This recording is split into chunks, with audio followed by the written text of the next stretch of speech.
Halo semua, namaku Daniel dan di video kali ini kita akan kembali lagi membahas seputar Bitcoin. Ada beberapa pembahasan yang menarik yang bikin aku semakin suka investasi di Bitcoin. Dan nanti di akhir video juga aku akan memberikan beberapa rekomendasi teman-teman supaya teman-teman bisa belajar lebih lanjut seputar Bitcoin lagi. Karena ini lumayan ngebantu aku juga teman secara pribadi dalam perjalananku berinvestasi Bitcoin. Yang pertama ini ada satu statement yang menarik banget dari siapa ya, seperti biasa dari Bitcoin OG kita yaitu Michael Saylor. Ini salah satu pembicaranya beliau di CPAC Conference, teman-teman bisa lihat sumbernya di sini. Nah, dia ada sempat menyebutkan bahwa cuman ada satu negara yang bisa beli sampai 20% Bitcoin. Nah, di sini tulis there's only one room for one nation state to buy up to 20% of the network. And I think it will be the United States. Beliau bilang ini bakal jadi US ya, 20%-nya itu ya sekitar 1/5 atau sekitar mungkin 4 juta Bitcoin, 5 juta Bitcoin. Dan menurut beliau, US yang punya kemampuan untuk bisa melakukan hal ini.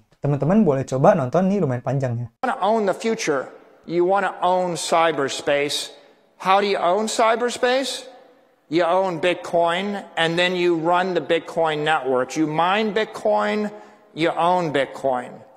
President Trump understands property.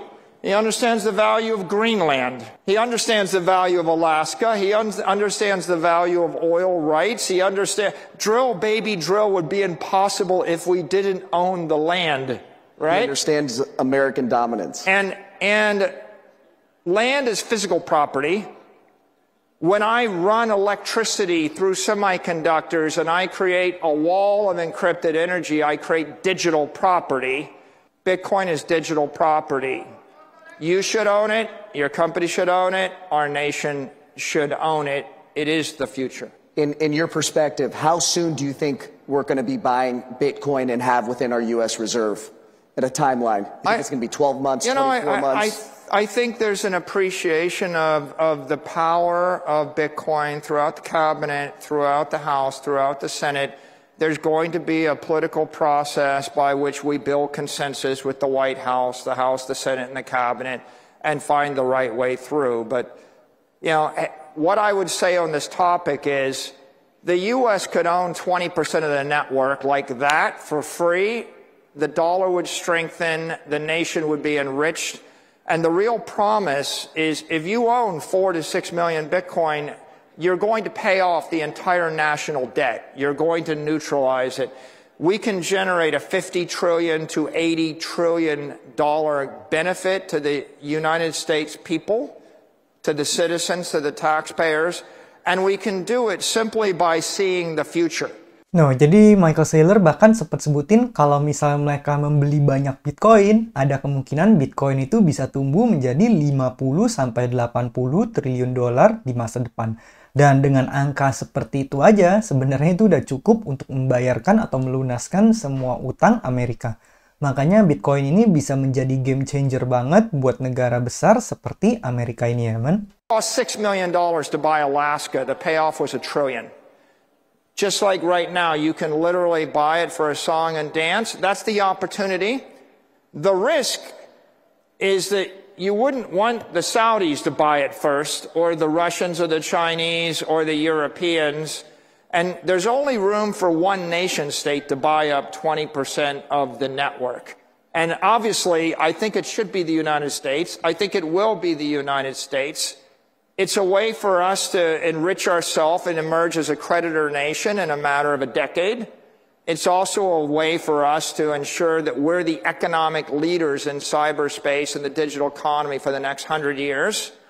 And if we do that, every one of our allies will follow us, and then all of our enemies will end up having to buy into the network once it passes 10 or 20 million a coin, and they will enrich us. Tuh, jadi mereka ada sempat bilang bahwa mereka juga nggak mau diduluin, nggak mau diduluin sama Saudi, nggak mau diduluin sama Rusia, sama Cina, karena kalau US nggak gerak cepet, nanti pasti langsung di front run negara-negara besar lainnya. Tapi kalau misalnya US udah beli duluan, game teorinya akan bekerja karena kenapa? Ya karena udah beli duluan, kalau nanti orang lain ada yang beli, harganya naik, itu lagi-lagi akan menguntungkan US lagi. Ini sama halnya kalau kita lihat scale yang lebih kecil itu seperti MicroStrategy ya, men. Kenapa MicroStrategy akan menjadi company yang besar di masa depan? Ya karena sekarang mereka udah pegang 470 ribuan Bitcoin. Dimana itu mereka udah punya advantage, kalau orang lain juga rebutan Bitcoin, harga Bitcoin naik, mereka lagi yang diuntungkan. Jadi bisa dibilang company-company lain untuk mau ngejar itu udah cukup impossible. Nah, jadi gitu ya, men. Makanya inilah kenapa US itu bisa berpotensi untuk jadi kaya banget di masa depan kalau mereka ambil kesempatan ini, dan di sini dibilang cuma ada kesempatan untuk satu negara yang bisa membeli sebanyak itu. Karena nanti kalau misalnya udah ada yang beli, ya otomatis harganya udah naik dan udah susah negara lain untuk bisa akumulasi. Jadi pilihannya either mereka adopsi atau nanti Cina yang melakukan itu duluan dan akhirnya kalah sama Cina lagi ya, men. Nah, di sini juga ada hal yang menarik banget dari Cointelegraph. Dia mungkin iseng coba tanya ke AI, apa investasi atau aset yang terbaik untuk dimiliki. Bahkan beberapa AI udah merekomendasikan kita untuk membeli Bitcoin sebagai suatu aset yang harus kita miliki. Kamu bisa lihat ini dari ChatGPT, Grok, Gemini. Mereka udah saranin untuk membeli Bitcoin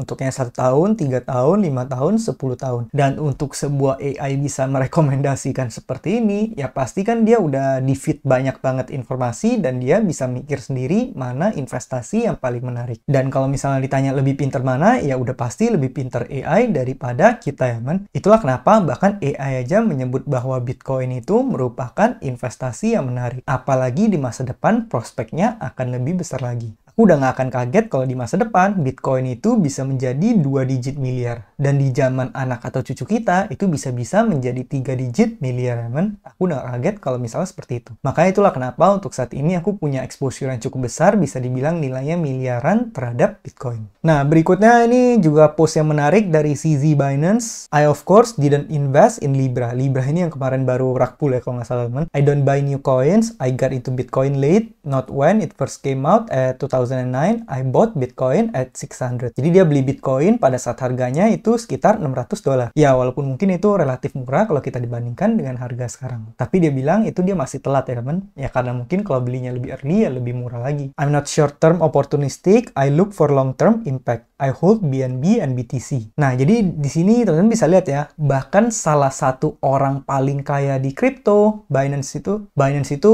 udah exchange paling besar, dan CZ itu bisa dibilang sangat kaya, men. Bahkan kalau nggak salah dia punya Bitcoin itu sebenarnya banyak banget. Bisa dibilang dia salah satu orang yang paling kaya, paling berpengaruh juga di kripto. Nah, teman-teman bisa lihat orang yang paling kaya aja ngeholdnya Bitcoin sama BNB. Nggak ngehold koin-koin yang aneh, apalagi koin-koin meme coin, koin-koin kecil, dan sebagainya, yang bisa berpotensi kena rug pull. Jadi bayangin orang paling kaya aja megangnya Bitcoin. Ini juga ada salah satu post lagi dari beliau, 4 years ago today, some things never change. Jadi dari dulu, CZ ini udah bilang, if you cannot hold, you won't be rich. Kalau kamu nggak bisa ngehold, kamu nggak bisa hodl, kamu nggak akan bisa kaya dari kripto.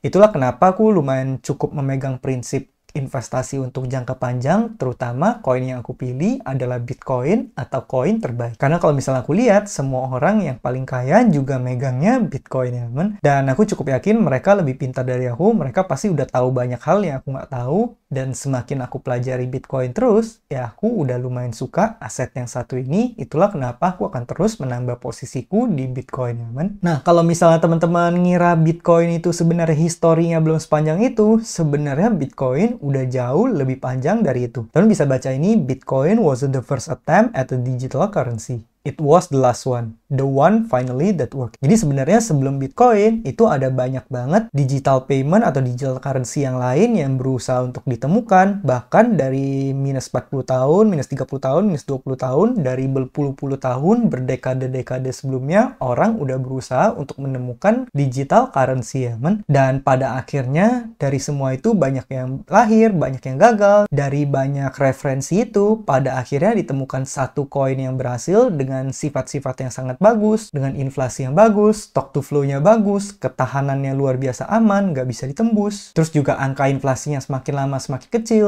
dan akhirnya ini bisa ditemukan dan mengevolusi sistem keuangan dalam peradaban manusia. Makanya dibilang di sini ini adalah the one yang finally work ya, teman. Kalau misalnya teman-teman ikutin banyak dokumentarinya, itu lumayan seru ya. Aku lumayan banyak nontonin hal-hal yang berbau Bitcoin seperti itu. Karena Bitcoin ini bener banget semakin kita pelajari, ini kita bisa masuk ke rabbit hole dan banyak banget hal yang perlu dipelajari, dan pada akhirnya kita sadar seperti rule yang udah Michael Saylor bilang, kita nggak akan pernah selesai belajar terhadap Bitcoin. Jadi semakin dipelajari, semakin ada terus yang bisa dipelajari. Makanya kalau misal kamu udah mulai belajar Bitcoin, itu kamu pasti bakal masuk ke rabbit hole-nya dan kamu bakal ngulik terus. Seperti aku udah habisin ratusan bahkan ribuan jam untuk mempelajari Bitcoin ini. Dan itu pun sampai sekarang aku ngerasa masih belum tahu-tahu banget dan masih ada banyak hal lagi yang bisa aku ulik seputar Bitcoin. Dan tentunya kenapa aku ngulik seperti ini? Ya jawabannya karena aku lumayan investnya banyak di Bitcoin. Kalau misalnya kita nggak invest banyak, ya mungkin kita nggak habisin ribuan jam nggak apa-apa. Misalnya kamu invest cuma sebagian kecil dari porto kamu, ya mungkin kamu nggak terlalu pusingin. Tapi kalau aku pribadi, aku investnya lumayan banyak sampai angkanya miliaran. Itulah yang membuat aku berusaha untuk mengetahui aset ini dan memahaminya sedalam mungkin. Nah, buat teman-teman semua yang pengen mulai mempelajari Bitcoin, sebenarnya kamu bisa mulai dengan baca ini white papernya Bitcoin, sama ada satu lagi buku yang menurut aku menarik banget, yaitu Bitcoin Standard. Ini adalah buku pertama yang aku pelajari seputar Bitcoin. Dan yang menariknya lagi, Bitcoin Standard ini baru keluar bahasa Indonesianya. Dulu aku belajar masih yang bahasa Inggris ya, teman. Cuman belakangan ini dari organisasinya, dari Saifidian Amus ini penulisnya, dia juga udah ngerilis yang versi Indonesianya, versi terjemahannya. Kalau yang bahasa Inggrisnya dia covernya seperti ini, yang bahasa Indonesia seperti ini, teman-teman bisa beli kalau nggak salah di Gramet udah ada. Atau mungkin kamu coba beli online aja. Cuma kalau aku pribadi, waktu itu aku bacanya yang bahasa Inggris. Dan kemudian sebenarnya masih ada banyak lagi buku seputar Bitcoin, tapi yang bisa aku rekomendasikan dua yang terbaik katanya sih yang Bitcoin Standard sama Broken Money, teman. Bitcoin Standard aku udah beres baca, kemudian Broken Money ini aku lagi setengah baca, dan aku juga udah mendownload beberapa buku-buku Bitcoin lainnya, dan nanti aku bakal coba untuk bacain satu persatu di saat aku punya waktu luang ya, teman. Nah, mungkin teman-teman juga boleh screenshot ini kalau misal kamu pengen mencari referensi, tapi dua yang aku paling rekomendasikan ya Bitcoin Standard sama Broken Money ini, teman. Dan sebenarnya kalau misal teman-teman mungkin tipe orangnya yang males banget baca buku juga nggak mudeng-mudeng, nggak ngerti-ngerti karena teks semua, kamu juga boleh pelajari dari sumber-sumber lainnya. Mungkin kamu boleh ikut seminar supaya kamu dengerin orang ngejelasin, atau misalnya kamu ikut komunitas, atau misalnya kamu nonton dari YouTube, itu juga banyak sumbernya ya, man. Kamu juga boleh coba nonton dokumentari-dokumentari yang berhubungan sama Bitcoin, terus juga yang ngebahas Bitcoin, baik secara teknis ataupun yang non-teknis. Terus aku juga punya dua video yang boleh teman-teman coba nonton. Menurut aku dua video ini menarik banget. Bahkan aku udah nonton masing-masing video ini kalau nggak salah lebih dari satu kali, teman. Yang pertama dari channel ini What's the Problem, teman-teman bisa nonton. Dia ngejabarin jelas banget tentang masalah-masalah yang ada dan gimana kita bisa nge-solve-nya. Dan salah satu yang bisa menjadi jawaban adalah dengan Bitcoin. Dan yang kedua ini juga menarik banget dari channelnya kalau nggak salah di Swan Bitcoin ada. Teman-teman bisa nonton ini God Bless Bitcoin, full movie dokumentari. Terus ini di channelnya Natalie Brunel juga kalau nggak salah ada ya, men. Kalau teman-teman nggak tahu siapa, itu salah satu YouTuber juga, cuman udah sering banget ngebahas seputar Bitcoin. Bahkan pernah juga ngundang Michael Saylor, teman-teman boleh cek aja di channelnya beliau, atau cek aja di channelnya Swan Bitcoin. Nah, dengan nonton-nonton video seperti ini, kita bisa ningkatin pemahaman kita seputar Bitcoin, terus kita juga bisa pelajari lore-lore-nya, terus kita juga bisa lihat perkembangannya, dan kita bisa semakin tahu lebih banyak lagi seputar Bitcoin ya, men. Menurut aku ini adalah penemuan yang keren banget, yang walaupun sampai sekarang kita nggak tahu siapa penemunya. Bahkan di salah satu series yang aku baru nonton dari HBO, yaitu Money Electric, itu juga berusaha untuk membongkar siapa penemunya atau siapakah Satoshi Nakamoto. Tapi kita semua nggak ada yang tahu siapa Satoshi setelah menemukan digital currency yang serevolusioner ini. Bahkan beliau nggak pernah ngerakin walletnya, dan bahkan beliau menghilang secara misterius seperti itu aja. Tapi itulah hal juga yang bisa membuat Bitcoin kenapa bisa menjadi seperti sekarang ini. Makanya menurut aku ini adalah salah satu koin yang keren banget. Nggak ada CEO-nya, nggak ada tim marketingnya, nggak ada pemiliknya, tapi ini berpihak untuk kemanusiaan ya, men. Itulah kenapa aku suka banget dengan aset yang satu ini. Dan aku terus mempelajari seputar Bitcoin. Nanti kalau misalnya ada rekomendasi-rekomendasi yang bisa aku kasih ke teman-teman lagi, nanti aku bakal tunjukin lagi di post-post berikutnya. Makanya bagi teman-teman yang belum subscribe, kamu pastikan dulu subscribe supaya nggak ketinggalan video berikutnya dari aku. Nah, mungkin sekian aja pembahasan kita pada video kali ini. Semoga video ini bermanfaat. Dan akhir kata, jangan lupa untuk selalu invest in yourself. Sampai jumpa di video berikutnya. Bye!